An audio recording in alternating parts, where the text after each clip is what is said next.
نحمده ونستعينه ونستغفره ونؤمن به ونتوكل عليه ونعوذ بالله من شرور أنفسنا ومن سيئات أعمالنا من يهده الله فلا مضل له ومن يضلله فلا هادي له ونشهد أن لا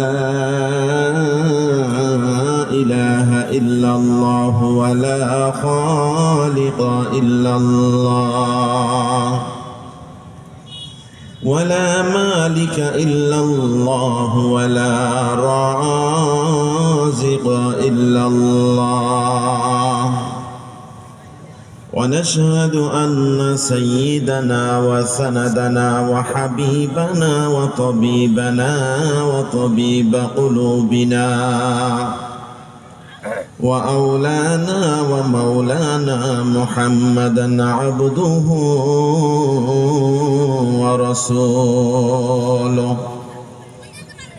الذي أرسل إلى الناس كافة بشيرا ونذيرا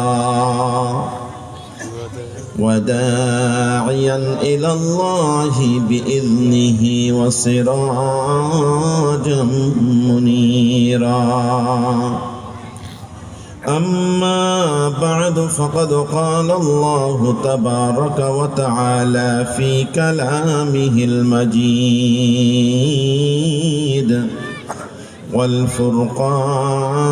والفرقانه الحميد সবাই পড়েন আউযু বিল্লাহি মিনাশ শাইতানির রাজীম বিসমিল্লাহির রহমানির রহিম يوم لا ينفع مال ولا بنون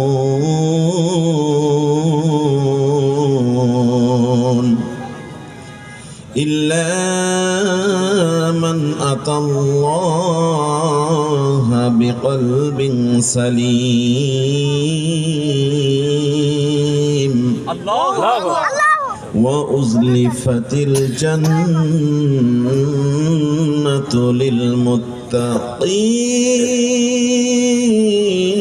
للمتقين الله صدق الله مولانا العظيم وقال صادق المصدوق صاحب رسول الله صلى الله عليه وسلم يتبع الميت ثلاثة أهله وماله وعمله فيرجع اثنان ويبقى واحد يرجع أهله وماله ويبقى عمله أو كما قال عليه الصلاة والسلام আমরা সবাই দুরূদ শরীফ পড়ি اللهم صل على محمد وعلى آل محمد كما صليت على إبراهيم وعلى آل إبراهيم إنك حميد مجيد اللهم بارك على محمد وعلى آل محمد كما باركت على إبراهيم وعلى آل إبراهيم إنك حميد مجيد यहाँ हम सब मुसाफिर हैं यूं ही आखिर ठिकाना कोई आगे रवाना हूँ कोई पीछे रवाना ला इलाहा इल्लल्लाह ला इलाहा इल्लल्लाह मुसाफिर हर कुजा बाशद वतन राया दमी दारद चुबुलबुल दर कब्ज बाशद चमन राया दमी दारद ला इलाहा इल्लल्लाह ला इलाहा इल्लल्लाह क्या सामान लाया है मुसाफिर सफर तेरा है बाईद रौज के दरिया में कश्ती मौजू तूफा है मजीद ला इलाहा इल्लल्लाह ला इलाहा इल्लल्लाह ला इलाहा इल्लल्लाह मुहम्मदुर रसूलुल्लाह सल्लल्लाहु अलैहि वसल्लम মাঝে মাঝে মনে হয় কিসের আনন্দ কিসের তো হাসি উল্লাস মাঝে মাঝে মনে হয় কিসের আনন্দ কিসের তো হাসি উল্লাস একদিন মরতে হবে হতেই হবে লাশ মাঝে মাঝে মনে হয় কিসের আনন্দ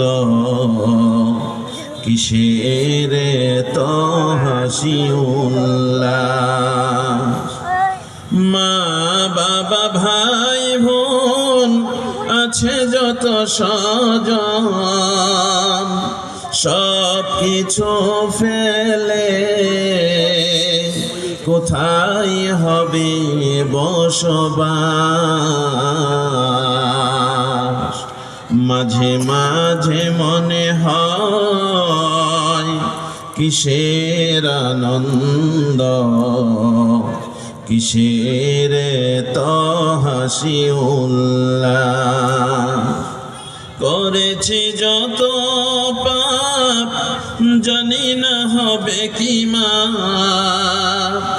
শেষ বিচার দিনে সবই যে হবে প্রকাশ মাঝে মাঝে মনে হয় কিসের আনন্দ কিসের তো হাসি উল্লাস কিসের তো হাসি উল্লাস আলহামদুলিল্লাহ সুম্মা আলহামদুলিল্লাহ বরণগাঁও এলাকাবাসীর উদ্যোগে গোরস্থান উন্নয়নের কল্পে এক বিশাল ওয়াজ মাহফিলের মধ্যমণি আজকের মাহফিলের সুনামধন্য সুযোগ্য সভাপতি আপনাদের সকলের নয়নের মনে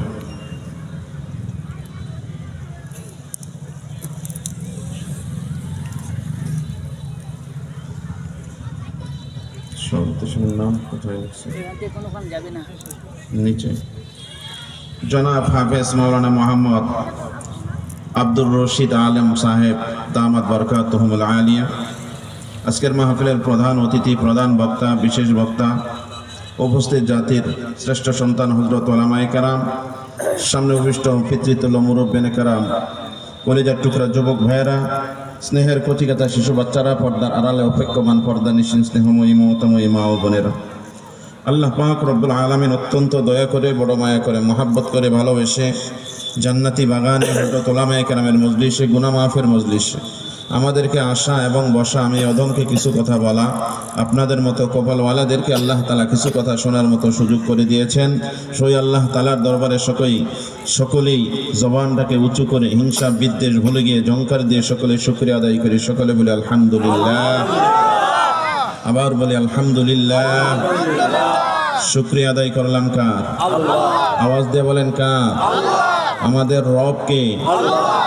ওই রব আমাদেরকেই দুনিয়াতে পাঠাইছেন মুসলমান করে, ইমানদার বানাইয়া, তারপরে আল্লাহ তাআলা দুনিয়াতে পাঠাইছে শেষ নবীর উম্মত কইরা। আল্লাহ পাক রব্বুল আলামিন আসমানি কিতাব দিয়েছেন, সর্বশ্রেষ্ঠ কিতাব। আল্লাহ পাক রব্বুল আলামিন ধর্ম হিসাবে ইসলাম ধর্ম, যেটাকে গর্বিত ধর্ম বলা হয়, সর্বশ্রেষ্ঠ ধর্ম, সর্বশ্রেষ্ঠ নবী, সর্বশ্রেষ্ঠ কিতাব আল্লাহ পাক রব্বুল আলামিন আমাদেরকে প্রদান করেছেন। কিন্তু সমস্যা এক জায়গায়, সেটা হলো আল্লাহ তাআলা আমাদেরকে হায়াত দিয়েছেন কম। কথা বলেন ঠিক কিনা? বনি ইসরায়েলের লোকেরা 1000 বছর তারা ইবাদত বন্দেগী করে কাটাইতো, আর আমাদের বয়স 40 পার হইলেই আমরা অথর্ব হয়ে যাই। কথা বলেন ঠিক কিনা? এজন্য সময় একেবারেই কম, রাস্তা অনেক, পাড়ি দিতে হবে অনেক জঙ্গল, অনেক নদী নালা, খাল বিল, সাগর মহাসাগর পাড়ি দিয়ে আমাদের গন্তব্যে যাইতে হবে। কথা বলেন ঠিক কিনা? এজন্য কবি বলেন, কিয়া সামান লায়া মুসাফির, হে মুসাফির তুমি কি সামান সংগ্রহ করে লইছো যে তুমি তোমার মঞ্জিলের দিকে, তোমার গন্তব্যের দিকে তুমি রওনা দিয়েছো?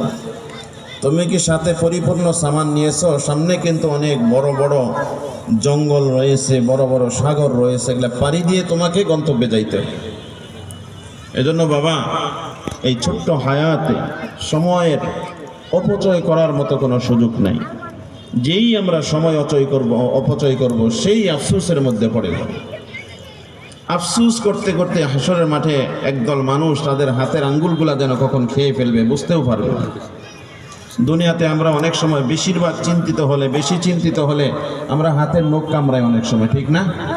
হাতে যদি কলম থাকে তাহলে কলম কামড়াইতে থাকি, হাতের নখগুলো আমরা কামড়াইতে থাকি। হাসরের মাঠে ঠিক এমনই একটা অবস্থা হবে, মানুষ সময় অপচয় করার কারণে তারা আফসোস করতে করতে নখগুলো খেয়ে ফেলবে, হাতের আঙ্গুলগুলা চাবিয়ে খেয়ে ফেলবে, কখনো তারা টেরই পাইবে না। এজন্য বাবা, ইহা হাম সব মুসাফির হ্যায় ওহি আখের ঠিকানা। আমরা এখানে যারা আছি সবাই মুসাফির। কি বলেন আপনারা?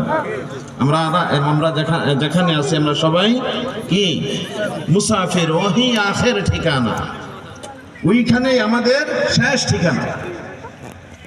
কোই আগে রওয়ানা হ্যায় কোই পিছে রওয়ানা। কেউ আগে গেছে, আবার কেউ পিছে পিছে যাইতেছে। মুসাফির হর কুজা বাসদ ওয়াতন রায়া দমি দারদ, চুবুলবুল দর কবজ বাসদ চমন রায়া দমি দার। মুসাফির যত দূরে যাক না কেন, যত জায়গায় সফর করুক না কেন, তার যে বাড়ি, তার যে গ্রাম, তার মহল্লা, এলাকার বাড়ি, গ্রামের বাড়ি, দেশের বাড়ির কথা সে কখনো দিল থেকে ভুলতে পারে না, ঠিক না? এলাকার মায়া, বাড়ির একটা মায়া, আপনজনদের একটা মায়া, গন্তব্যের একটা মায়া, এটা কেউ ভুলতে পারে না যেখানেই যায়।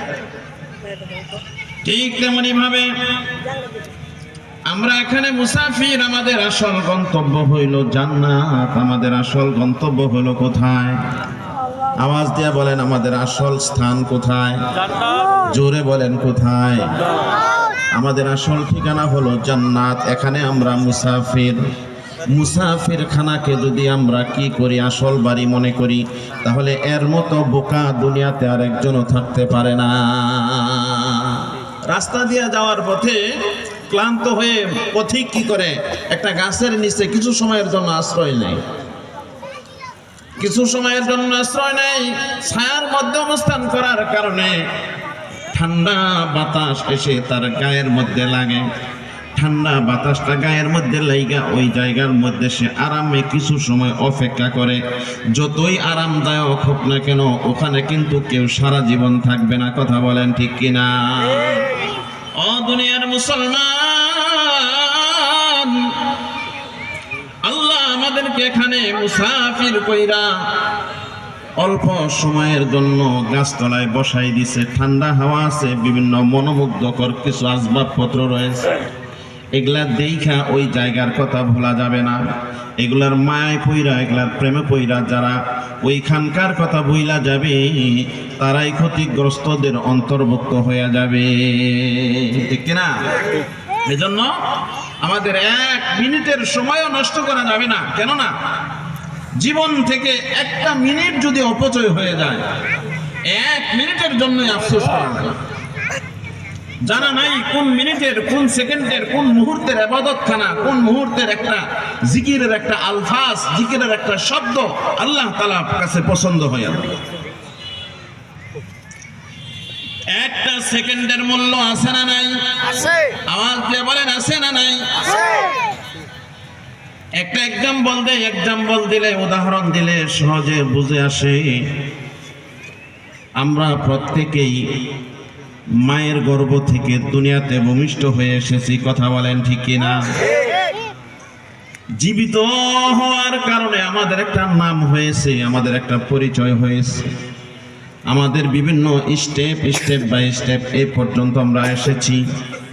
বলেন তো দেখি, কোন সন্তান, নবজাতক সন্তান যদি মৃত অবস্থায় মায়ের পেট থেকে বের হয়, বলেন তো দেখি তার কোনো নাম হয় নাকি? হয়নি? তার কি জানাজা আছে নাকি? তার তো জানাজা নাই, তার আকিকা নাই, তার খাতনা নাই, তার কিচ্ছু নাই। আর একটা নবজাতক শিশু বাচ্চা মায়ের পেট থেকে বের হওয়ার সাথে সাথে দুনিয়া থেকে বিদায় নিয়ে চইলা যায়।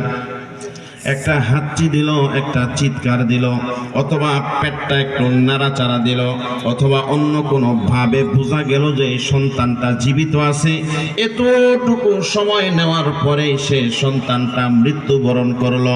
বলেন তো দেখি, এই যে 1 মিনিট বা 1 সেকেন্ড দুনিয়াতে সে হায়াত পাইল, এই 1 সেকেন্ডের মূল্য আছে না না?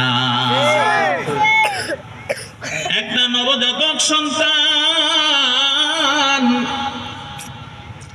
1 সেকেন্ড হায়াত পাইয়া একটু নাড়াচাড়া দিছে, একটু চিৎকার করছে, একটু নিঃশ্বাস ফেলছে, মানুষ যদি আমরা বুঝতে পারি, তাহলে এই যে 1 সেকেন্ডের হায়াত পাওয়ার কারণে, একটা সেকেন্ড সময় পাওয়ার কারণে একটা পূর্ণাঙ্গ মানুষ দুনিয়াতে 60-70 বছর পর্যন্ত হায়াত পাইয়া মৃত্যুবরণ করলে তার যে কাজ, ওই যে 1 সেকেন্ড হায়াত পাইয়া যেই সন্তানটা মারা গেল তারও ওই কাজ, ঠিক কিনা? 1 সেকেন্ড হায়াত পাইয়া যে সন্তানটা মারা গেল তারও যে দায়িত্ব, তার উপরে যে দায়িত্ব, আর 100 বছর বাঁচার পরে যে লোকটা মৃত্যুবরণ করলো ওই একই কাজ, কথা বলেন ঠিক কিনা? 100 বছর হায়াত পায় কোনো ব্যক্তি যদি মৃত্যুবরণ করে, তার জানাজা পড়তে হয়। 1 সেকেন্ড হায়াত পাইয়া একটা নবজাতক শিশু বাচ্চা যদি মৃত্যুবরণ করে, তার জন্য জানাজা আছে না না? তার জানাজা পড়তে হবে। বড়দের যেভাবে জানাজা পড়তে হয়, তার জানাজা ওইভাবে পড়তে হবে। বরঞ্চ ওই নাবালেগ শিশু বাচ্চার জানাজার মধ্যে আল্লাহ পাক রব্বুল আলামিন ফজিলত আরো বেশি রাখছে। সুবহানাল্লাহ। এজন্য আল্লাহ পাক রব্বুল আলামিন সূরাতুশ শুরার 88 নম্বর আয়াতের ভিতরে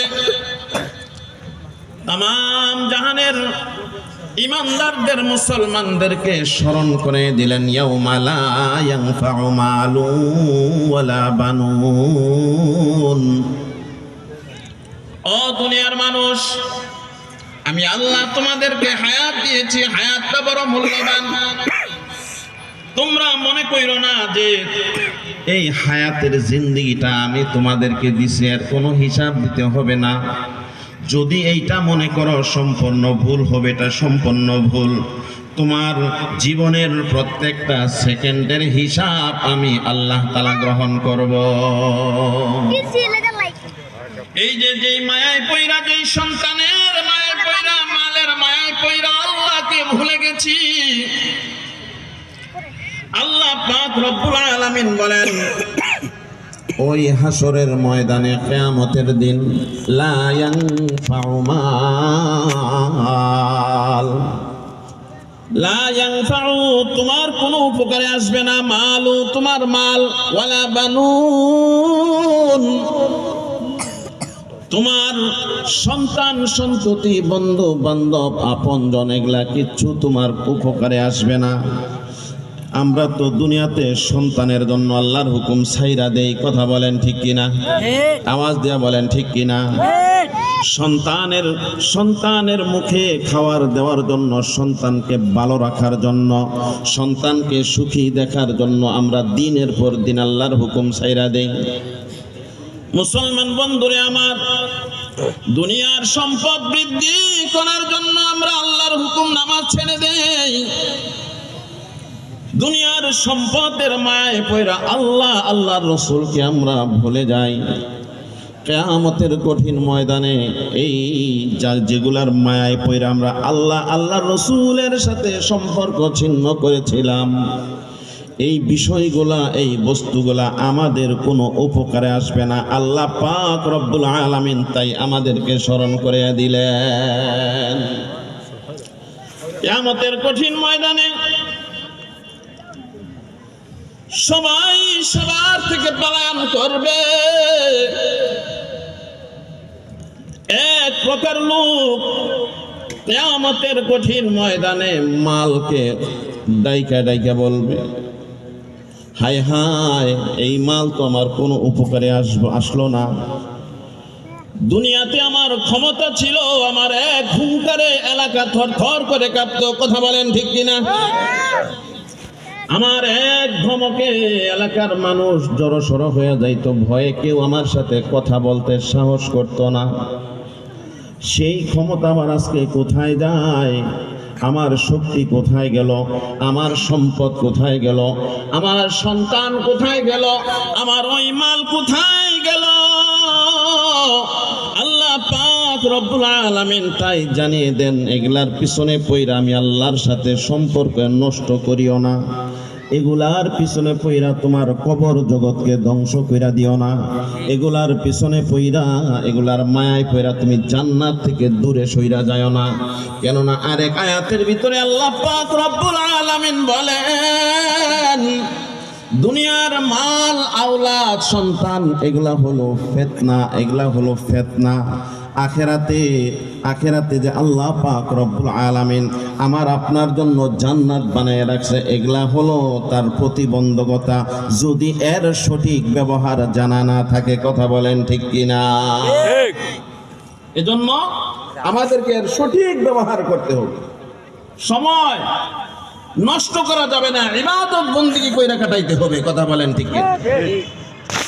এই যেখানে যারা আপনারা দাড়ি পাকনা লোকগুলা যারা আছেন, আজ থেকে 40 বছর আগে আপনাদের কি দাড়ি পাকা ছিল? বলেন তো দেখি। আর কেউ কি চায় যে আমার দাড়িগুলা সাদা হোক,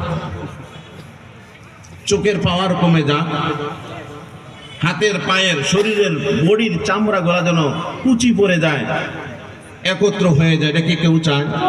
না চাইলেও হয় কি হয় না? বলেন তো দেখি। চুল সাদা হয়ে যায়, মনের অজান্তে মন চায় না চুলগুলো সাদা হোক, এরপরেও সাদা হয়ে যায়। বারবার কালো রঙের কালি দিয়া ঢাকতে হয়, বারবার ঢাকার পরেও ভিতর থেকে বের হয়ে যায়, কথা বলেন ঠিক কিনা? এগুলা আমাদেরকে স্মরণ করায় দেয় যে তুমি মৃত্যুর কোলে যাইবা, মৃত্যুবরণ করবা। কেউ চায় না যে মৃত্যুবরণ মৃত্যুবরণ করবে, এটা কেউ চায় না। কিন্তু আল্লাহ পাক রব্বুল আলামিন বলেন, তুমি যদিও না চাও কিন্তু তোমাদেরকে মৃত্যুবরণ করতে হবে। কেউ চায় না পরকালে যেন হিসাব দিতে হয়, না চাইলেও আল্লাহ পাক রব্বুল আলামিন আমাদের হিসাব নিবেন কি নিবেন না? মুসলমান বন্ধুরা আমার, আল্লাহ পাক রব্বুল আলামিন বলেন, যেই দুনিয়ার মায় পয়রা তুমি আল্লাহকে ভুলে গেছো, কিয়ামতের কঠিন ময়দানে ভয়ঙ্কর দিনে তুমি দেখতে পারবা সবাই তোমার থেকে পলায়ন করতেছে, সবাই তোমার থেকে আলাদা হইয়া দূরে সইরা যাইতেছে। সেখানে কেউ তোমার পাশে দাঁড়াবে না, তোমার কোনো উপকার আসবে না, কিছুই তোমার উপকারে আসবে না। তাহলে আমাদের উপায় কি? আল্লাহ পাক রব্বুল আলামিন বলেন, ইল্লা মান আতাল্লাহ। আল্লাহু আকবার বলেন। আল্লাহ পাক রব্বুল আলামিন বলেন, ইল্লা মান আতাল্লাহ। কিয়ামতের কঠিন ময়দানে কেবলমাত্র শুধুমাত্র আমি আল্লাহ তাআলার কাছে একটা জিনিসই, একটা বস্তুই তোমাদের উপকারে আসবে। বিকলবিন সালিম। আমার যে সমস্ত বান্দা বান্দিরা আমি আল্লাহর কাছে ওই দিন পরিশুদ্ধ গুনাহমুক্ত অন্তর নিয়ে হাজির হবে, যারা গুনাহমুক্ত আত্মা নিয়ে আমি আল্লাহ তাআলার কাছে হাজির হতে পারবা, কেবলমাত্র শুধুমাত্র তারাই ওই দিন উপকৃত হবে, আর বাকি সবাই ক্ষতিগ্রস্তদের অন্তর্ভুক্ত হয়ে যাবে। আর আল্লাহ পাক রব্বুল আলামিন বলেন, ওয়া উজলিফাতিল জান্নাতু লিল মুত্তাকিন। আমি ওই দিন হাসরের মাঠে যারা মুত্তাকি, যারা পরহেজগার, যাদের সম্পর্ক হবে আল্লাহ আল্লাহ রসুলের সাথে, যারা দুনিয়ার হায়াতে যারা আখিরাতকে যারা স্মরণ করত, দুনিয়ার হায়াতে কবর জগৎকে যারা স্মরণ করত, কবরের ভিতরে তাকে একা একা থাকতে হবে এই ভয়ে গুনার কাজ করে নাই, এই ভয়ে যাবতীয় খারাপতা থেকে যারা নিজেকে সতর্ক রেখেছে, আল্লাহ সুবহানাহু ওয়া তাআলা বলেন আমি তাদের কাছাকাছি জান্নাতকে নিয়ে আসবো। বলেন সুবহানাল্লাহ।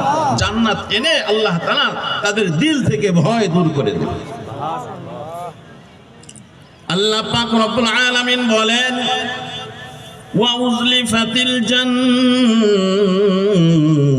লিল মুত্তাকিন। আমি আল্লাহ পাক রব্বুল আলামিন ওই দিন মুত্তাকিদের কাছে জান্নাতকে নিয়ে আসব, মুত্তাকিনদের কাছাকাছি জান্নাতকে আমি আল্লাহ পাক রব্বুল আলামিন হাজির করব। এখন হবে মুত্তাকি কারা? দুনিয়াতে যারা পরহেজগারিতা অবলম্বন করবে। পরহেজগার কারা? পরহেজগার হলো যারা দৈনন্দিন জীবনে আল্লাহ তাআলার হুকুমগুলো সঠিক সময়ে সঠিক নিয়মে পালন করবে, 5 ওয়াক্ত নামাজ আদায় করবে, 5 ওয়াক্ত নামাজের পাশাপাশি নামাজের হকগুলো আদায় করবে, হালাল তরিকায় জীবনযাপন করবে, হালালভাবে জীবনযাপন করবে, মুখের পবিত্রতা অবলম্বন করবে, মুখের পবিত্রতা রক্ষা করে চলবে, চোখের হেফাজত করবে, কানের হেফাজত করবে, হাতের হেফাজত করবে। এই যে অঙ্গ প্রত্যঙ্গ দ্বারা যারা কোনো গুনার কাজ করবে না, তারাই হলো মুত্তাকি, তারাই হলো পরহেজগার। আর আল্লাহ পাক রব্বুল আলামিন বলেন, কেবলমাত্র শুধুমাত্র আমি আল্লাহ মুত্তাকিদেরকে জান্নাত দান করব। বলেন সুবহানাল্লাহ। আল্লাহ সুবহানাহু ওয়া তাআলা পরহেজগার আর মুত্তাকিদের জন্য জান্নাত সাজায় রাখছে। এজন্য বাজান, দুনিয়ার হায়াতটাকে ইমানের সাথে আমল দিয়া সাজাইতে হবে। সাহাবীওয়ালা ঈমান লাগবে। সাহাবীওয়ালা ঈমান আমাদের যতক্ষণ পর্যন্ত না হইবে ততক্ষণ পর্যন্ত কামেল মুমিন আমরা হতে পারবো না। সাহাবাওয়ালা ঈমান আমাদের লাগবে। পরহেজগার কিভাবে হওয়া যায়? হযরত আবু বকর সিদ্দিক রাদিয়াল্লাহু তাআলা আনহু গোলামের কাছ থেকে সামান্য পরিমাণ 3খানা খেজুর খেয়ে ফেলছে। খাওয়ার পরে জিজ্ঞাসা করছে, ও গোলাম, এই খেজুর তুমি কোথায় পেয়েছো? আজ থেকে 1 বছর পূর্বে আমি ইহুদিদের বাড়ির সামন দিয়া যাওয়ার পথে আমি তাদেরকে কিছু গান শোনাইছিলাম, কিছু খেলা দেখাইছিলাম। ওই সময় আমি তাদের কাছ থেকে আজুর আনিছিলাম না। আজকে আমি তাদের বাড়ির কাছ দিয়া যাওয়ার পথে তারা আমাকে এই আজুরা দিয়েছে, 3টা খেজুর দিয়েছে, আপনি খেজুর 3টা জিজ্ঞাসা না করে খেয়ে ফেলেছেন। হযরতে আবু বকর সিদ্দিক রাদিয়াল্লাহু তাআলা আনহু ডাক দিয়ে বলেন, গোলাম রে, তুই আমার জীবনটা শেষ করে দিলি, সব ধ্বংস কইরা দিলি। এই কথা বলার পর আবু বকর 3-4 দিন ধরে খানা নাই, পেটটা পেটের সাথে লেগে গেছে, ক্ষুধার্ত পেটের মধ্যে মাত্র 2-3টা খেজুর খেয়ে ফেলছে। এটা কি পাওয়া যায় নাকি কোথায় যায় পইরা রইছে? আপনি আমি যদি সকালে খাইয়া রাতের বেলায় যদি 1 লোকমা খানা খাই, অতঃপর 1 ডোক পানি খাই, বলেন তো দেখি এই খানা কি খুঁজে পাওয়া যাবে নাকি? আবু বকর রাদিয়াল্লাহু তাআলা আনহু গোলামকে ডাক দিয়ে বলে, ও গোলাম, পানি নিয়ে আসো। গোলাম পানি নিয়ে আসে, ডক ডক করে পানি পান কইরা পেটটারে ফুলে ফেলে, তারপর গলার ভিতরে হাত ঢুকাই দেয়। গলার ভিতরে হাত ঢুকাই দেয়া ঘক ঘক করে বমি করে। বমি করতে করতে করতে করতে আধমারা হয়ে যায়। ওর পেট পরেও সে হাত ঢুকাইয়া দেয়। গোলাম ডাক দিয়ে বলে, হুজুর, মাত্র 3টা খেজুরি না খাইছেন? ওই গোলাম, তুমি জানো না, যেই পেটের ভিতরে হারাম খানা ঢোকে, যেই পেটের ভিতরে হারাম খাবার ঢোকে, ওই রক্ত, ওই খাদ্য থেকে যেই মাংস রক্ত গঠিত হয়, ওহা জাহান্নামের জন্য উপযুক্ত হয়ে যায়, জাহান্নামের জন্য যথেষ্ট হয়ে যায়। আমি আবু বকরের পেটের ভিতরে হারাম খানা প্রবেশ করবে, আমি দুনিয়াতে জীবিত থাকব, এটা হতে পারে না। আমি আবু বকর ভিতর থেকে খানাগুলা বের করতে যাইয়া যদি আমাকে মৃত্যুবরণ করতে হয়, তারপরে আমার জীবনটা দিয়া দিতে রাজি আছি, আমার পেটের ভিতরে হারাম খাবার রাখতে আমি রাজি না। আল্লাহু আকবার। মুসলমান বন্ধুরে আমার, হারাম খানা খাইয়া যেই ব্যক্তি নিজের শরীরটাকে লালন পালন করবে, তাহা জাহান্নামের জন্য যথেষ্ট হয়ে যাবে। দুনিয়ার কোনো মানুষ তো জাহান্নামে যেতে চায় না, কথা বলেন ঠিক কিনা?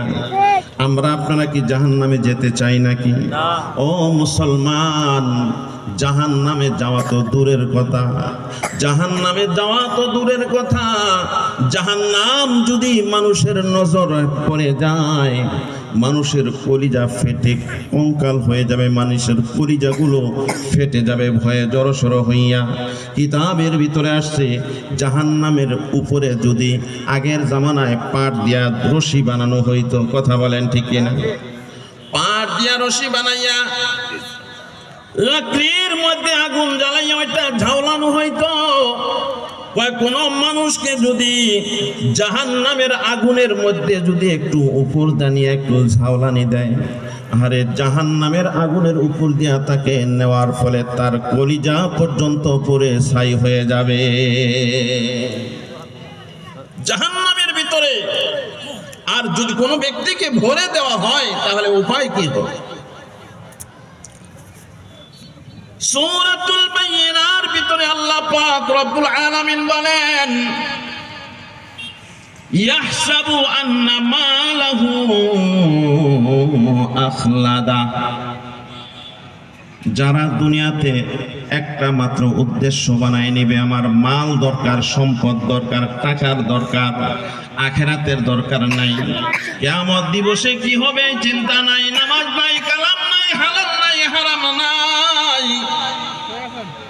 শুধু টাকা আর টাকা, সম্পদ আর সম্পদ, এগুলা ছাড়ার কোনো চিন্তা নাই। সম্পদ যদি হাতে আসে খুশি হয়ে যায়, বারবার হাতায় আর গণনা করে, বারবার দেখে, বারবার দেখা দেখা তৃপ্তি পায়, আর মনে মনে পরিকল্পনা সাজায়, এই টাকা এই মাল আমাকে রক্ষা করবে, কথা বলেন ঠিক কিনা?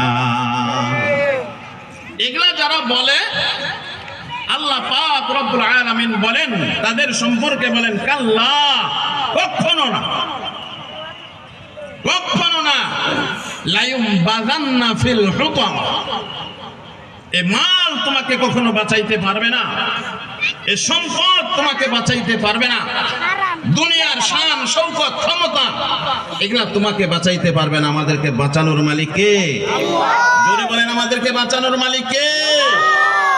আল্লাহ আল্লাহ বাঁচাবেন, তবে বাঁচার জন্য আমাদেরকে এই দুনিয়ার হায়াতে আমাদের কর্ম করার দরকার আছে না? এই জন্য আল্লাহ পাক রব্বুল আলামিন বলেন, ওইখানে যারা বাঁচতে চাও তাদেরকে এইখানে আমল দ্বারা সাজাইতে হবে। নিজের জীবনটাকে এইখানে সাজাইতে হবে। কেননা আজকে দুনিয়াতে আছি, কালকে আমার আপনার স্থান কবর জগৎ হইয়া যাইতে পারে, ঠিক কিনা? আজকে এখানে আছি, কালকে আমার ঠিকানা কোথায় হতে পারে? আওয়াজ দিয়ে বলেন, কোথায়? কবর হইতে পারে কিনা বলেন তো দেখি। এমনও হতে পারে আজকে আপনি আপনার পরিচিত জনদেরকে নিয়ে বয়ান শুনলেন, হঠাৎ করে এমনও হয়ে যেতে পারে ফজরের নামাজের পরে মসজিদের মাইকে এলান হয়ে যাবে, অমক দুনিয়াতে নাই, তার জানাজার নামাজ বাদ জোহর অনুষ্ঠিত হবে। কথা বলেন ঠিক কিনা? হতে পারে কি পারে না? সে সিরিয়ালে আমিও হতে পারি, আপনিও হতে পারেন। কথা বলেন ঠিক কিনা?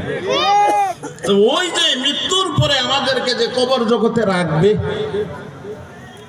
হাদিসের মধ্যে আসছে যেই ব্যক্তিরা সবার শেষে মারা যাবে, ওই ব্যক্তিটাকেও 40,000 বছর কবর জগতে থাকা লাগবে। কত বছর? সবাই বলেন কত বছর? যে লোকটা সব শেষ মারা যাবে, ওই লোকটাকেও 40,000 বছর কমসে কম কবর জগতে থাকতে হবে।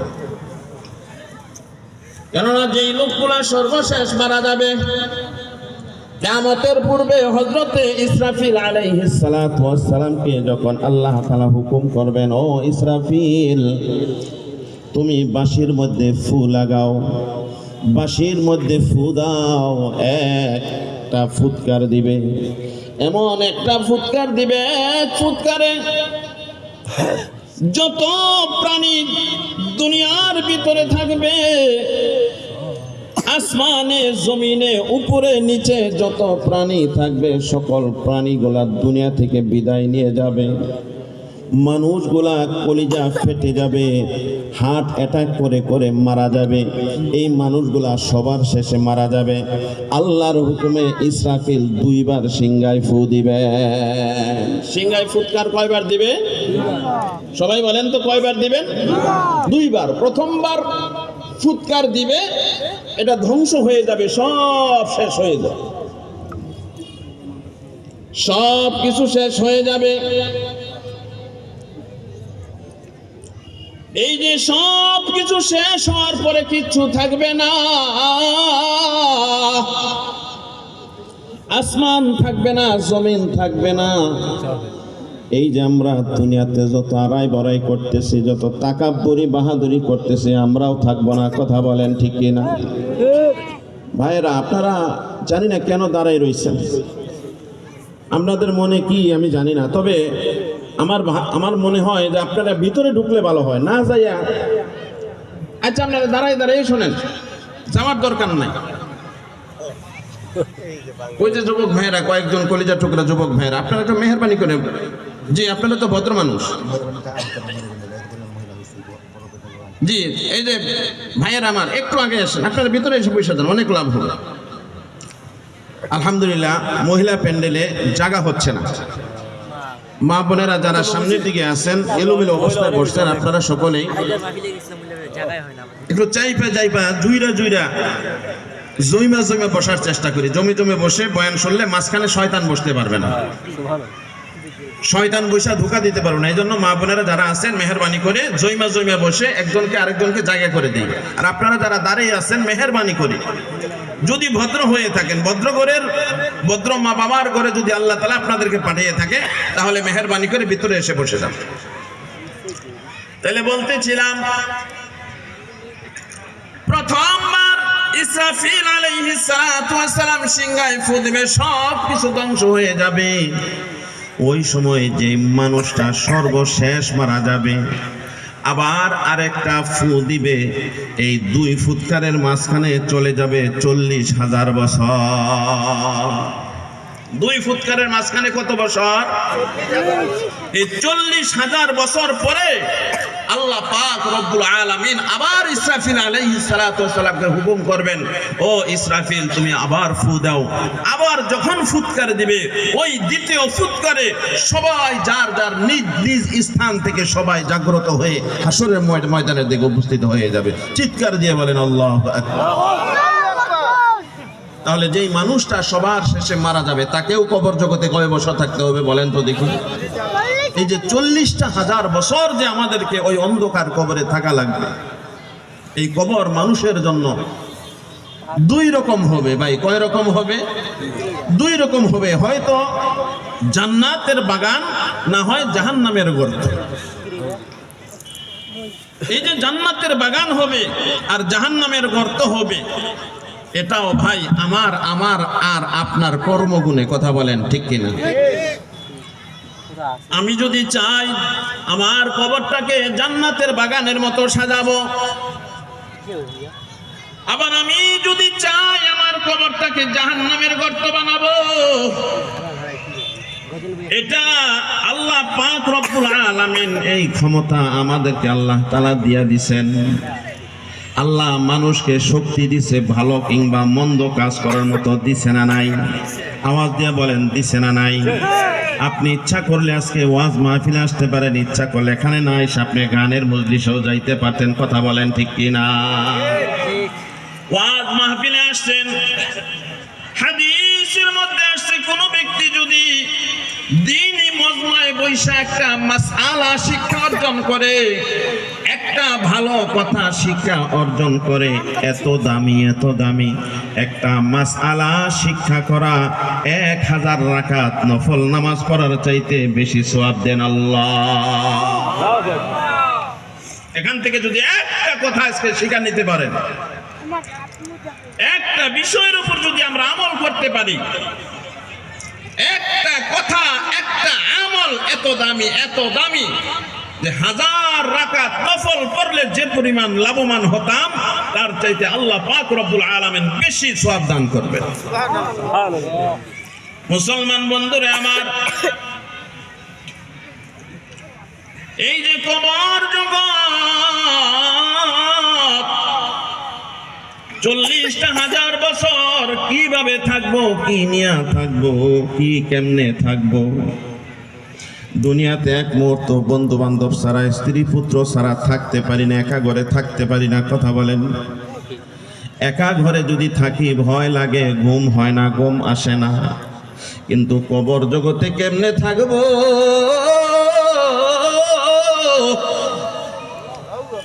কবর জগৎ অন্ধকার ঘর, সাপ পোকায় ভরা, সাথী নাই, বাতি নাই, বন্ধু নাই, বান্ধব নাই, একা ওই অন্ধকার জগতে পড়ে থাকতে হবে কমসে কম 40,000 বছর। আরে বন্ধু আমার, আল্লাহর নবী সরকার আলম সাল্লাল্লাহু আলাইহি ওয়াসাল্লাম জানিয়ে দিয়েছেন, ও আমার উম্মতের দল, কবর এমন একটা জায়গা, এমন একটা ঘাঁটি, এখানে তোমার আমল যদি ভালো হয় কবর তোমার সাথে ভালো আচরণ করবে, আর আমল যদি খারাপ হয় এই কবর কিন্তু তোমার সাথে ভালো আচরণ করবে না। এই জন্য উসমান রাদিয়াল্লাহু তাআলা আনহু কবরের পাশ দিয়া যাইতে এত কান্না করতেন, অন্য সময় তিনি এত কান্না করতেন না। হযরত উসমান রাদিয়াল্লাহু তাআলা কবর দেখলে এত কান্না করতেন, অন্য কোন জায়গায় অন্য কোন সময় তিনি এত কান্না করতেন না। জিজ্ঞাসা করা হয়, আপনি কবর দেখলে এত কান্না করেন কেন? ওই কবর আখিরাতের প্রথম ঘাঁটি। যেই ব্যক্তির কবর জগৎটা সঠিক হয়ে যাবে, ভালো হয়ে যাবে, বাকি সব ঘাঁটিগুলো আসানে পার হয়ে যাবে, বলেন না সুবহানাল্লাহ। আর যেই ব্যক্তি কবরের মধ্যে ধরা খাইয়া যাইবে, আরে ওই ব্যক্তি সব ঘাটগুলার মধ্যে ধরা খাইয়া যাইবে। আল্লাহর নবী বিশ্ব নবী বলেন, আল্লাহ সুবহানাহু ওয়া তাআলার নবী বিশ্ব নবী বলেন, যখন মানুষকে কবরস্থ করা হয়, ওই মানুষটা যদি দুনিয়াতে নামাজি হয়, ঈমানওয়ালা হয়, নবীর আশিক যদি হয়, ওই ব্যক্তিকে যখন প্রশ্ন করা হবে ধ্যানার দেন, সে প্রশ্নের উত্তর গলা দিয়ে দিবে। সুবহানাল্লাহ বলেন। আরেকটা হাদিসের মধ্যে আসে, ইদা উদিয়াল মাইতু ফি কবরিহি জাআল কুরআনু ইনদা রাসিহি ওয়াস সালাতু ওয়া ইয়ামিনিহি ওয়াস সিয়ামু আন শিমালিহি। মানুষ যখন কবরে যায়, দুনিয়াতে ওই ব্যক্তি যদি আল্লাহ তাআলার এই কোরআনের সাথে যদি সম্পর্ক করে থাকে, সে কবরে যাওয়ার পরে যখন তার আপন জনরা যখন তাকে কবরে অন্ধকার জগতে একা রাইখা যখন চলে যাবে, আল্লাহর রাসূল বলেন কোরআন তার মাথার কাছে বন্ধুর বেশে দাঁড়িয়ে যাবে। সুবহানাল্লাহ। কোরআন তার মাথার কাছে বন্ধুর বেশে দাঁড়িয়ে যাবে। ওয়াসসালাতু ওয়া ইয়ামিনিহি। আল্লাহর নবী বলেন, দুনিয়াতে আল্লাহর যেই বান্দা, আমার যেই উম্মত দৈনন্দিন 5 ওয়াক্ত নামাজ আদায় করত, নামাজ কোনো কাজ তাকে নামাজ থেকে বিরত রাখতে পারত না, আজান হইলে মসজিদে যাইতে বিলম্ব করত না, ভালো লাগতো না, পাগল হয়ে যাইতো আল্লাহর কুদরতি পায়ে সিজদা দেওয়ার জন্য। আবার কিছু মানুষ আছে আজান হইলে নিজেকে আত্মগোপন করার চেষ্টা করে, আছে না নাই? দেখবেন একদল মানুষ আছে, যদি কাজে থাকে, দোকানপাটে থাকে, ব্যবসার মধ্যে থাকে, আজান শুনলে মসজিদের দিকে দৌড়ায়। আবার আরেক দল লোক আছে মসজিদের পাশেই চাষটলে বৈশা বৈশা চা খাইলো, যখন আজান হইল তখন বাড়ির দিকে দৌড়ায়, আছে না নাই? হ্যাঁ, সকাল বেলায় নাস্তা কইরা আসলো, চা খাইলো, গল্প করলো, টিভি দেখলো, জহুর পর্যন্ত বৈশা থাকলো। যখন জহুরের আজান হইয়া গেল, তখন ওই ব্যক্তি বলে গরুগুলা চকে রইছে, বাহিরে রয়েছে, গরু আনতে হবে, বাড়িতে যাই। আবার আরেক দল মানুষ রয়েছে যারা বলে আজান হয়েছে, নামাজ পড়তে হবে, তাড়াতাড়ি গোসল কইরা মসজিদে যায়। কথা বলেন ঠিক কিনা? এই দুইয়ের মধ্যে হাসরের মাঠে কি পার্থক্য হবে, এটা আপনাদেরকে এখন শোনাবো। মুসলমান বন্ধুরা আমার, দুনিয়ার জমিনে একই চাষতলে পয়সা চা খাইতে একজনে বাড়িতে যায়, আরেকজনে মসজিদে যায়। একই জায়গায় একই মাঠে বৈশা বৈশা গল্প করত, আজান হইলে এক বন্ধু মসজিদে যায়, আরেক বন্ধু বাড়িতে যায়, আছে না নাই? আল্লাহ পাক রব্বুল আলামিন সূরাতুল হাক্কার ভিতরে বলেন, ফাআম্মা মান উতিয়া কিতাবাহু বিয়ামিনি। হাসরের মাঠে আমি আল্লাহ পাক রব্বুল আলামিন আমলনামা উড়াইয়া দিব। যারা মুমিন মুত্তাকি, যারা পরহেজগার, তাদের আমলনামা ডান হাতে চলে যাবে। চিল্লায়ে বলেন সুবহানাল্লাহ। ওই যে আজান হইলে যে দৌড়িয়া মসজিদে যাইতো, ওর আমলনামা যাবে কোন হাতে? সবাই বলেন কোন হাতে? যেই লোকটার আমলনামা ডান হাতে যাবে, এত খুশি হবে, এত খুশি হবে, খুশিতে হাসরের ময়দানে এমন জোরে চিৎকার করতে থাকবে, আল্লাহ পাক রব্বুল আলামিন সে যে চিৎকার দিয়া মানুষকে ডাকবে, সেই চিৎকারটা আল্লাহ তাআলা কোরআনের মধ্যে উঠিয়ে দিলেন। যেই লোকটা আমলনামা ডান হাতে পেয়ে যাবে, সে বলবে ফায়াকুলু হা আল্লাহু আকবার। সে হাসরের ময়দানে এমন জোরে চিৎকার করবে গো। দুনিয়াতে যদি কোনো ভিড়ের মধ্যে যদি তার আপন জনকে তালাশ করে, আপনারা কি কোনোদিন টুঙ্গি ইজতেমায় গেছেন নাকি? টুঙ্গি ইজতেমায় গেছেন? অনেক লোকের সমাগম হয় না সেখানে? ওই যে লোকদের মাঝে আমরা 10-12 জন লোক জামাত নিয়ে সেখানে গেলাম, মানে এত হাজার হাজার লোকের ভিতরে আমাদের লোকগুনা যেন না হারায়, না হারায় এই জন্য কি করে, লাঠি রাগায়। হ্যাঁ, রাস্তা দিয়ে যাওয়ার সময় লাঠি রাগায়, একটা নিশানা বা একটা গামছা বাইদা, তারপরে একজনে এরকম করে টানায় নিয়ে যায়। কথা বলেন ঠিক কিনা? তাহলে এটা হলো আমাদের লোক। যদি বীরের মধ্যে যদি সামান্য একটু এলোমেলো হয়ে যায়, যেন ওই গামছা দেখে তাড়াতাড়ি তার কাছে যাইতে পারে। আল্লাহ পাক রব্বুল আলামিন বলেন, আমি আল্লাহ যেই ব্যক্তিটাকে ডান হাতে আমল নামা দিব সে এইভাবে আমল নামা উড়াইয়া দিবে। সুবহানাল্লাহ বলেন। বলেন তো দেখি সে খুশি না বেজার? দুনিয়ার হায়াতে কোনো ব্যক্তি যদি 10-12 বছর লেখাপড়া কইরা যখন এক্সাম দেয়, পরীক্ষায় যদি ভালো রেজাল্ট করে, যখন রেজাল্ট ঘোষণা হয়ে যায়, যদি সে ভালোভাবে উত্তীর্ণ হয়, তখন সে মানুষের কাছে বারে বারে ঘুরতে থাকে আর বলতে থাকে, আমি কিন্তু পাস করছি, আমি কিন্তু ভালো রেজাল্ট করছি, আমি কিন্তু জিপিএ 5 পাইছি। যার সাথে দেখা হয় আগে কথা বলে, আর সবাই যখন জিজ্ঞাসা করে, ওই তুমি কি পাইলা কয় আমি জিপিএ 5 পেয়েছি। কথা বলেন ঠিক কিনা? ওই ব্যক্তি আমল নামা এইভাবে উড়াই দিবে আর বলবে, হা আল্লাহু আকবার, ও হাসরবাসী দেখো, হা অমুক কিতাবিয়া, আমার আমল নামাটা পয়রা দেখো, আল্লাহ আমাকে আমল নামার ডান হাতে দিছে, আল্লাহ আমাকে জান্নাতে যাওয়ার অনুমতি দিয়া দিছে। বলেন না সুবহানাল্লাহ। ওই যে বন্ধুগুলা একসাথে চা খাইতো, আজান হইলে বাড়িতে যায়, একই মাঠে গল্প করতো, আজান হইলে একজন কি করলো, মসজিদে গেল, আরেকজন বাড়িতে গেল, আরেকজন অন্যদিকে চইলা গেল। যারা অন্যদিকে চলে যায় দুনিয়াতে আজান শুই না, ওই লোকগুলায় ওই লোকটারে জিজ্ঞাসা করবে, এ বন্ধু তুমি কেমনে আমল নামা ডান হাতে পাইলা? কিভাবে তুমি আমল নামা ডান হাতে পাইলা? ওই ব্যক্তি ওই বন্ধুর কথার জবাবে কি বলবে আল্লাহ জানিয়ে দেয়। ওই ব্যক্তিটা, যেই ব্যক্তিটা ডান হাতে আমল নামা পাইবে, বন্ধুদের প্রশ্নের উত্তরে বলবে, ইন্নী যানানতু আন্নী মুলাকিন হিসাবিয়া। আল্লাহু আকবার। সে বলবে, ইন্নী যানানতু আন্নী মুলাকিন হিসাবিয়া, আমি জানতাম এই দিনের সম্মুখীন আমাকে হতে হবে, রবের আদালতে আমাকে দাঁড়াইতে হবে, আমার জীবনের হিসাব আল্লাহ তাআলার কাছে দিতে হবে। এই কথা আমি আগেই জানতাম।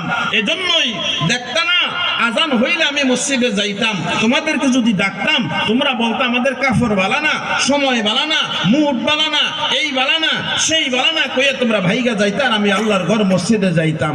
তোমাদের জানা ছিল না যে এই দিনের সম্মুখীন হতে হবে? আমার তো জানা ছিল আল্লাহর আদালতে আমাকে দাঁড়াইতে হবে, এই বিপদের দিনের সম্মুখীন আমাকে হতে হবে। এই জন্য আমি আল্লাহর হুকুম মানতে কখনো কৃপণতা করি নাই। চিল্লায় বলেন সুবহানাল্লাহ। পক্ষান্তরে যারা আজান শুইনা, যারা মসজিদে না যাইয়া যারা অন্যদিকে যায়, বাঁকা দইরা অন্যদিকে যায়, আল্লাহ পাক রব্বুল আলামিন বলেন, ওয়া আম্মা মান উতিয়া কিতাবাহু বিশিমালি, আর যেই লোকগুলা দুনিয়াতে হায়াতের মূল্যায়ন করে নাই, আল্লাহর হুকুম মানে নাই, আমল নামা উড়াইয়া দেওয়ার পর ওই লোকটার আমল নামা চইলা যাবে বাম হাতে। বলেন না নাউজুবিল্লাহ। আল্লাহ বলেন, যেই ব্যক্তির আমল নামা বাম হাতে যায়, হাতটা ফেরেশতারা মুসরাইয়া কি করবে, পিছন দিকে ঘুরাইয়া দিবে। এক বর্ণনার মধ্যে আসছে, ওই লোকটার হাত সিনাকে সিনা ফাইরা বাম হাতটা টাইনা পিছন দিক থেকে বের করে দেয়া, পিছন দিয়া তার আমল নামা দেওয়া হবে, হাতের পিছন দিকে তার আমল নামা দেওয়া হবে। ওই লোকটা আফসোস করে বলবে, হাই কি দেখলাম, কি পাইলাম একটু দেখতেও পারি না, আল্লাহ একটু দেখার ব্যবস্থা কইরা দাও না, আল্লাহ একটু দেখার ব্যবস্থা কইরা দাও, শালার একটু চোখ দিয়া দেখি শান্তিটা পাই নাকি। আল্লাহ বলবেন, ও ফেরেশতারা ইতরকে একটু দেখার ব্যবস্থা কইরা দাও। আল্লাহর হুকুম পাইয়া ফেরেশতারা ওই লোকটার ঘাড় মটকায়া পিছনের দিকে ঘুরাই দেবে, দেখ তোর আমল নামা। আর ওই ব্যক্তি ডাক দিয়া বলবে, ওয়ালা মাদরি মা হিসাবিয়া, এই হিসাবের দিনটাকে আমি কেন বিশ্বাস করি নাই, আমি হিসাব দিতে হবে। ওলামায়ে কেরাম, মসজিদের ইমাম সাহেব বিভিন্নভাবে আমাদেরকে জানাইতো, বইলা দিত, আমরা তাদের কথা শুনতাম না। আমরা মনে করতাম কিসের হিসাব আছে না না। যারা বলে কিসের হিসাব, মরলে তো মরেই গেল। একদল মানুষ আছে না এরকম, ওই মরলে তো সব শেষই হয়ে গেল। আরে ভাই, মরলে শেষ হইল না, মরলে শুরু হইল। দুনিয়াতে জন্মেছি একদিন, মৃত্যুবরণও অবশ্যই করতে হবে অচিরেই। কিন্তু আল্লাহ পাক রব্বুল আলামিন যে পুনরায় জীবিত করবেন, জীবিত করার পরে আল্লাহ পাক রব্বুল আলামিন আর কোনোদিন মৃত্যু দিবে না। কোনোদিন আর মৃত্যুবরণ করা যাবে না, ইচ্ছা হলেও মৃত্যুবরণ করা যাবে না। যেই লোকটা ওই দিন বাম হাতে আমলনামা পাবে, আল্লাহ পাক রব্বুল আলামিনের কাছে মৃত্যু কামনা করবে,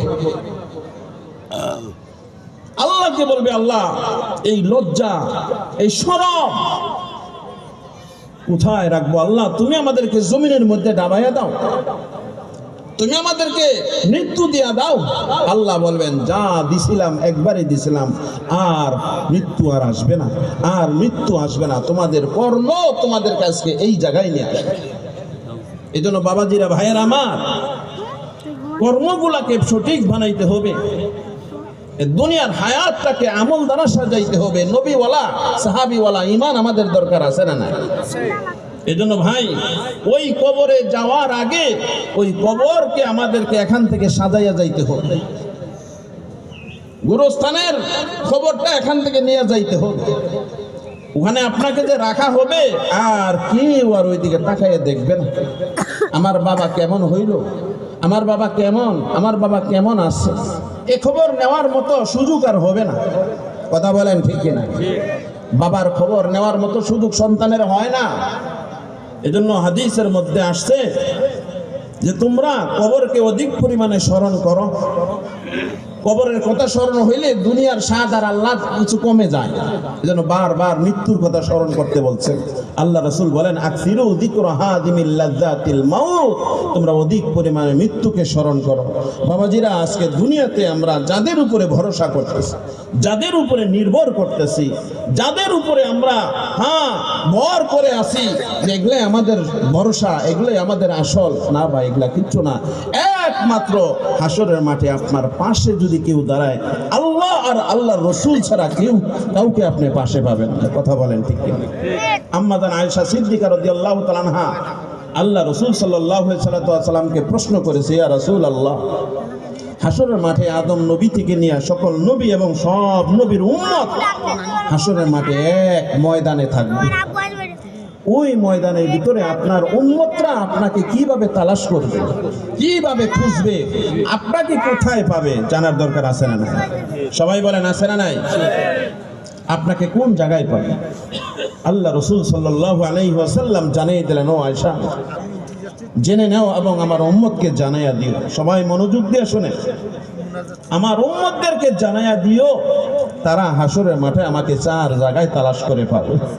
সুবহানাল্লাহ বলবেন না? ওই জায়গায় নবীজিকে পাওয়া যাবে। আল্লাহ রাসূল বললেন, আমাকে আমার উম্মতরা এই 4 জায়গায় যদি তালাশ করে খুঁজে, তাহলে আমাকে অতি সহজে পেয়ে যাবে। আম্মা জান আয়েশা সিদ্দিকা রাদিয়াল্লাহু তাআলা আনহা বললেন, ইয়া রাসূলুল্লাহ, ইয়া হাবিবাল্লাহ, ওই 4 জায়গা কোন 4 জায়গা? আল্লাহর হাবিব সরকারে আলম সাল্লাল্লাহু আলাইহি ওয়াসাল্লাম বলেন, প্রথম নাম্বার জায়গা হলো আল্লাহ পাক রব্বুল আলামিনের যে কুদরতি কুরসি থাকবে, চেয়ার থাকবে, তার পাশেই থাকবে আমাকে বসার জন্য আল্লাহ তাআলা একটা কুরসি দান করবে, একটা চেয়ার দিবে। কিন্তু আমি ওখানে না বইসা আল্লাহ তাআলার কুদরতি কুরসির পায়ের নিচে সিজদায় পড়ে থাকব। নবীজি বলেন, আমি আল্লাহ তাআলার কুদরতি চেয়ারের পায়ার নিচে আমি সিজদায় পড়ে পড়ে যখন আল্লাহ তাআলা কাহ্হার রূপ ধারণ করবেন, আদম নবীও বলবে না, আদম নবী থেকে নিয়ে ঈসা আলাইহিস সালাতু ওয়াস সালাম পর্যন্ত সব নবীরা বলবে, হে আল্লাহ, আপনি একটু ঠান্ডা হন, আমাদেরকে বাঁচান, আমাদেরকে বাঁচান, আমাদেরকে বাঁচান। ওই দিন ওলি, আল্লাহ, গাউস, কুতুব যা বলেন সবাই বলবে, আল্লাহ আমাকে বাঁচান, আমাকে বাঁচান। আল্লাহ রাসূল বলেন, ওই দিন এক ব্যক্তি তো বলেই ফেলবে, আল্লাহ আমার সন্তান নিয়ে নাও, আমার বাবাকে নিয়ে নাও, আমার মাকে নিয়ে নাও, আমার স্ত্রীকে নিয়ে নাও, আমার সব কিছু নিয়ে নাও, এমনকি দুনিয়ার সব মানুষকে নিয়ে তুমি আমাকে রক্ষা করো। আল্লাহ রসুল বলেন, আমি ওই দিন আল্লাহ তাআলার কুদরতি আসনের পায়ার নিচে পইরা এত প্রশংসা করতে থাকবো, এত প্রশংসা করতে থাকবো, প্রশংসা করতে করতে করতে আল্লাহ তাআলার গুসার মধ্যে রহম এসে যাবে। আল্লাহ তাআলার গুসার মধ্যে রহম এসে যাবে। আল্লাহ পাক রব্বুল আলামিন অবশেষে আমাকে ডাক দিবেন, ইয়া হাবিব রাসাদ, ইয়া হাবিব রাসাদ, হে আমার বন্ধু, আপনি আপনার মাথা উঠান। দুনিয়ার পুরো হায়াতটাই তো আপনি আপনার উম্মতের জন্য কাঁদছেন।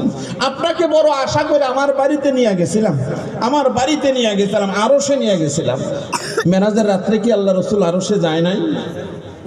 আপনাকে আমি আমার বাড়িতে নিয়ে গেছিলাম, সেখানেও আমি আপনাকে জিজ্ঞাসা করছিলাম, ও বন্ধু আমার বাড়িতে তো আসলেন, আপনি কি চান, আমার কাছে কি দাবি করেন? ওইখানেও আপনি বলেছিলেন আমার উম্মতকে চাই, আমার উম্মতকে চাই, আমার উম্মতকে চাই। আল্লাহ বলেন আমার বাড়িতে আসছেন, এখানে আপনি আর আমি, এখানে মাঝে আর কেউ নাই, মাঝখানে কেন উম্মতকে আনেন? আল্লাহ রসুল ওই দিন বলেছিলেন, আজকে এই জায়গায় আপনি আর আমি একান্ত ভাবে আছি, এই জায়গায় উম্মতের কথা বলবো না তো বলবো কোথায়? আল্লাহু আকবার। আজকে সবাই বলে নাফসি নাফসি নাফসি, আপনি মাথাটা জমিনের মধ্যে ফেলে দিয়ে বলতেছেন উম্মতি উম্মতি উম্মতি। আপনি আপনার মাথা উঠান, রাসাকা ইয়া হাবিবি, হে আমার হাবিব আপনি আপনার মাথা ওঠান। ইশফা, আপনি সুপারিশ করেন, আপনি সুপারিশ করতে দেরি হবে, আমি আল্লাহ আপনার সুপারিশ গ্রহণ করতে দেরি করব না। ইশফা তুশাফা, আল্লাহ বলবেন হে নবী, হে আমার হাবিব, আমি না আপনাকে দুনিয়াতে কথা দিয়েছিলাম, ওয়াদ-দুহা ওয়াল-লাইলি ইযা সাজা মা ওয়াদ্দাআকা রাব্বুকা ওয়া মা ক্বালা ওয়ালাল আখিরাতু খায়রুল লাকা মিনাল উলা ওয়ালা সাওফা ইউতিকা রাব্বুকা ফাতারদা। হে আমার হাবিব, আমি না আপনাকে বলেছিলাম যে আমি আপনাকে অপমানিত করব না, আমি আপনাকে এত দিব, দিতে দিতে দিতে দিতে শেষ পর্যন্ত আপনি নিজেই রাজি হয়ে যাবেন আমার উপরে। সুবহানাল্লাহ। হাসরের মাঠে সব নবীরা, আদম নবী চাইবে আল্লাহকে রাজি করতে, মূসা নবী চাইবে আল্লাহকে রাজি করতে, ইব্রাহিম আলাইহিস সালাম চাইবে আল্লাহকে রাজি করতে, ঈসা আলাইহিস সালাম চাইবে আল্লাহকে রাজি করতে, একমাত্র আল্লাহ চাইবে ওই দিন আল্লাহর হাবিবকে রাজি করতে। সুবহানাল্লাহ। হে আমার হাবিব, আপনি আমার উপরে রাজি থাকেন, আমি আপনার সাথে ওয়াদা করেছি, ওয়ালা সাউফা ইউতিকা রাব্বুকা ফাতারদা। হে আমার হাবিব, আপনি যতক্ষণ পর্যন্ত খুশি না হবেন ততক্ষণ পর্যন্ত আমি আপনার চাওয়া পূর্ণ করতে থাকবো। ইশফা, আপনি কি বলেন, কি বলতে চান আপনি বলেন, আমি আপনার সুপারিশ গ্রহণ করে নেব। নবী ওই সময় বলবেন, আল্লাহ আমার গুনাহগার উম্মতের কি হবে? আমার উম্মতরা হাসরের মাঠে সূর্যটাকে মাথায় নিয়ে দাঁড়াই রয়েছে, ওদের আর সহ্য হইতেছে না, কলিজাটা ফেটে গেছে। আল্লাহ আমাকে একটু অনুমতি দেন, আমি হাউজে কাউসার থেকে পানি নিয়ে আমার ওই উম্মত গুলাকে একটু পান করে কলিজাকে ঠান্ডা করে দেই। আমাকে একটু সুযোগ দেন আল্লাহ, আমি আমার হাউজে কাউসারের কাছে যাই, উম্মতদেরকে পানি পান করে তাদের কলিজাকে ঠান্ডা করি। আল্লাহ পাক রব্বুল আলামিন বলবেন, বন্ধু আপনি সবুর করেন, আপনি চিন্তা করেন না, আপনার একটা উম্মতকে আমি জাহান্নামে দেব না। চিল্লায়ে বলেন সুবহানাল্লাহ। আম্মা জান আয়েশা প্রশ্ন করে, ইয়া রাসূলুল্লাহ সাল্লাল্লাহু আলাইহি ওয়াসাল্লাম, দুই নাম্বার কোথায় পাবো আপনার উম্মত, আপনাকে কোন জায়গায় তালাশ করবে? আল্লাহ রাসূল আয়েশা রাদিয়াল্লাহু তাআলা আনহাকে জানিয়ে দিলেন, ও আয়েশা, আমার উম্মতদের মাঝে এলানটা দিয়া দিও, তুমি এলানটা দিয়া দিও। সত্যি তো এই হাদিস আমাদের পর্যন্ত আসছে না নাই? চিল্লায়ে বলেন আসছে কি না? তো দুই নাম্বার, আমি আমার উম্মতের আমল নামা দেখার জন্য মিজানের পাল্লার কাছে থাকবো। চিল্লায়ে বলেন আল্লাহু আকবার। আপনি মিজানের পাল্লার কাছে দাঁড়ায় সেখানে কি করবেন? ওই আমি আমার উম্মতের আমল নামাগুলা দেখতে থাকবো, ফেরেশতারা কেমনে ওজন করে। ফেরেশতারা যদি ভুলবশত আমার কোনো উম্মতকে যদি নেকের পাল্লা হালকা বানায়া যদি জাহান্নামের দিকে নিয়ে যায়, আমি নবী হাসরের মাঠে উপস্থিত থাকবো, আমার একটা উম্মত জাহান্নামে যাবে, আমি এটা সহ্য করতে পারবো না। কিতাবের ভিতরে আসছে, আল্লাহর নবী বলেন, আমার সামনে দিয়ে এক ব্যক্তি আমার এক উম্মতকে জাহান্নামের দিকে টেনে টেনে নিয়ে যাবে, আমি পিছন থেকে আমার উম্মতকে টেনে ধরবো। ফেরেশতারা বলবে, ইয়া রাসূলুল্লাহ, ওগো আল্লাহর হাবিব, আপনার উম্মতের নেকের পাল্লা হালকা আর গুনার পাল্লা ভারী হয়ে গেছে, এইজন্য ওকে জাহান্নামে নিয়ে যাচ্ছি। আল্লাহ রাসূল বলেন, আমি তাকে টেনে ধরবো না, আমার উম্মতকে আমি জাহান্নামে নিতে দেব না। ওই নেক তো কম করছে, গুনাহ তো বেশি করছে, কই আমি বিশ্বাস করি না আমার উম্মতের নেকের পাল্লা হালকা হতেই পারে না, গুনার পাল্লা ভারী হতে হতেই পারে না, এটা অসম্ভব। পারো যদি আমার চোখের সামনে একটু মাইফা দেখাও, চিল্লায় বলেন আল্লাহু আকবার। পারো যদি আমার চোখের সামনে একটু মাপো, আমি নিজ চোখে একটু আমার উম্মতের ওজনটা একটু দেখতে চাই। আল্লাহ রসুল বলেন ওই গুনাহগারের উম্মতের যখন দুই পাল্লায় যখন তার নেক আর গুনাহ যখন উঠে দেওয়া হবে, আমি সত্যি সত্যি দেখতে পাবো তার গুনার পাল্লাটা ভারী হয়ে গেছে। আমি দৌড়ে যাই পাল্লার নিচে এইভাবে হাত দিয়ে আলগিদা ধরে ফেলবো, এইভাবে আলগিয়ে ধরে রাখবো। আল্লাহ রসুল সাল্লাল্লাহু আলাইহি ওয়াসাল্লাম বলেন, আমি যখন ওই গুনাহগারের পাল্লাটা এইভাবে ধরবো, তখন গুনার ভারে আমার শরীরের প্রত্যেকটা লোম দাঁড়িয়ে যাবে, প্রত্যেকটা লোমের গুড় থেকে, পশমের গুড়া থেকে ঘাম ঝরতে থাকবে, প্রত্যেকটা জয়েন্ট টাস টাস টাস টাস করে ওই দিন ফুটতে থাকবে। আমি আমার উম্মতের পাল্লা আমি ছেড়ে দেব না। আল্লাহ পাক রব্বুল আলামিন এই দৃশ্য দেখে হাইসা দিয়ে বলবেন, ও বন্ধু, একটা উম্মত জাহান্নামে আপনি যেতে দিবেন না। উম্মতের প্রতি এত দরদ, আপনার উম্মতকে কি শুধু আপনিই ভালোবাসেন, আমি কি ভালোবাসি না? ও বন্ধু, আপনার উম্মতের এই গুনাহগার উম্মতের দেখেন কিছু দরুদ জমা আছে, আপনার কাছে জমা আছে। আপনার ডান পকেটে হাত দিয়া দেখেন, ওখানেই জমা আছে। আল্লাহ রসুল বলেন, আমি পকেটের মধ্যে হাত দিয়া আমার উম্মতের পঠিত দরুদগুলা ওই নেকের পাল্লায় উঠিয়ে দেব, সাথে সাথে তার পাল্লা ভারী হয়ে যাবে, ফেরেশতারা ছেড়ে দিয়ে চলে যাবে, আমি আমার ওই উম্মতকে টেনে টেনে জান্নাতে নিয়ে যাব। ও মুসলমান, কোন নবীর উম্মত, কেমন নবীর উম্মত? তারপরে ওই নবীজির প্রতি ভালোবাসা আমাদের হয় না। আল্লাহ রসুল বলেন, ও আমার উম্মতের দল, ও বরুণ গায়ের মুসলমান, ও বরুণ গায়ের আল্লাহর নবীর উম্মত, একটা সুন্নত আল্লাহ রসুল বলেন, আমার ফিতনার জামানার একটা উম্মত যদি দাঁত দিয়ে কামড়াইয়া দইরা হলো আমার একটা সুন্নতকে নিয়ে যদি আমার পর্যন্ত উপস্থিত হতে পারো, আমি নবীজি ওয়াদা করলাম আমার সাথে তাকে জান্নাতে নিয়ে যাব। মান আহাব্বা সুন্নতি ফাকাদ আহাব্বানি ওয়া মান আহাব্বানি কানা মাই ফিল জান্নাহ। আল্লাহর রাসূল বলেন, যে আমার সুন্নতকে মহব্বত করলো সে তো আমাকেই মহব্বত করলো। ওয়া মান আহাব্বানি, আর যে আমাকে মহব্বত করলো, কানা মাই ফিল জান্নাহ, আমার ওই উম্মত আমার সাথে জান্নাতে থাকবে। আওয়াজ দিয়ে বলেন না বাবা সুবহানাল্লাহ। নবীজির সাথে কি জান্নাতে থাকতে চাই? কে কে নবীজির সাথে জান্নাতে থাকতে চান? আল্লাহকে হাত তুলে দেখাই দেন। লিল্লাহি তাকবীর, লিল্লাহি তাকবীর। আল্লাহ তুমি আমাদের সবার হাতগুলাকে কবুল করে নাও, চিল্লে বলে নাও। নাম্বার 3 শুনবেন, আর কিছু সময় বলবো। নাম্বার 3, আল্লাহ রাসূল সাল্লাল্লাহু আলাইহি ওয়াসাল্লাম বলেন, 3 নাম্বার আমি থাকবো হাউজে কাউসারের কিনারায় দাঁড়াইয়া। সুবহানাল্লাহ বলেন। খুবই গুরুত্বপূর্ণ জায়গা।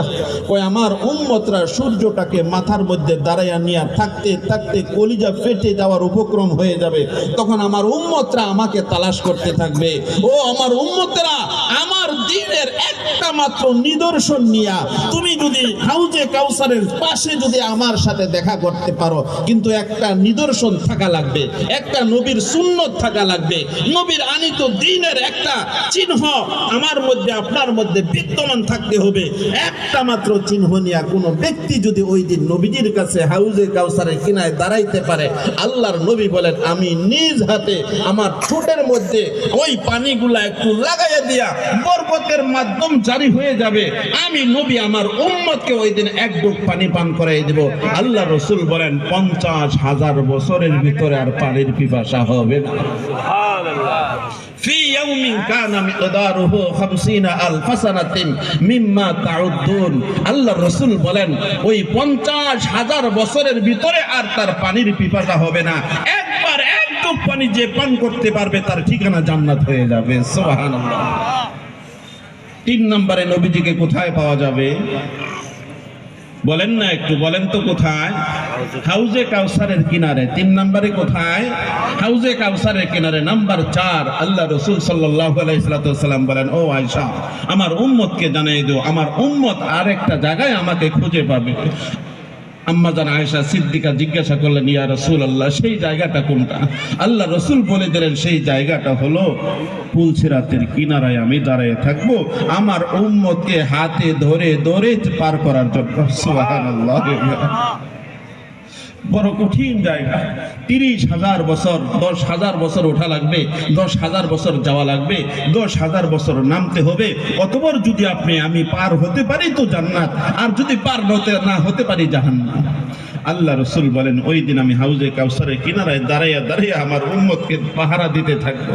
আমার কোনো উম্মত যদি একটু কারাবারা করে, একটু আঁকাবাঁকা করে, আমি টান দিয়া ধুইরা তাকে পার করে দেবো। সুবহানাল্লাহি ওয়া বিহামদিহি। ও বন্ধু আমার, ওই নবীজির আদর্শ মানার দরকার আছে না নাই? চিল্লায় বলেন আছে না নাই?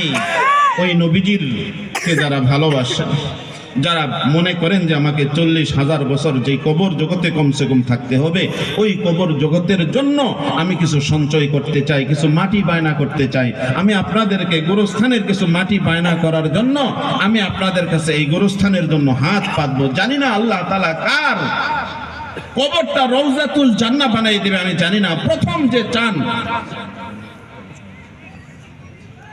মা বোনেরা সহ যারা আছেন, যুবক ভাইয়েরা, বুড়া বাবাজিরা, সমবয়সী ভাইয়েরা, যারা ভিতরে আছেন, যারা বাহিরে আছেন, মা বোন সহ সবার কাছে আমি বলতেছি যে চান আমার কবরটা আলোকৃত হোক, হাসরের মাঠে আমি নবীজির হাত থেকে যেন হাত হাউজে কাউসারের পানি পান করতে পারি, নবীজির হাত ধরে যেন পুলসিরাত পার হতে পারি, এমন আল্লাহ তাআলার 2-4 জন গোলাম দেখতে চাই। মায়ের জন্য 5,000 টাকা, বাবার জন্য 5,000 টাকা, মোট 10,000 টাকা এই গুরুস্থানের মাটি বায়না করার জন্য আমি হুজুর এই গুরুস্থানের জন্য 10,000 টাকা আমি দিয়া দিলাম। আল্লাহ যেন আমার কবরটাকে রিয়াজুল জান্নাহ বানাই দেয়, এই আশা নিয়ে আল্লাহ তাআলা কোন বান্দা আছেন মাত্র 10,000 করে 5-7 জন লোক ইনশাআল্লাহ দাঁড়িয়ে যান, মাত্র 10,000 করে কয়েকজন হিম্মত করে দাঁড়িয়ে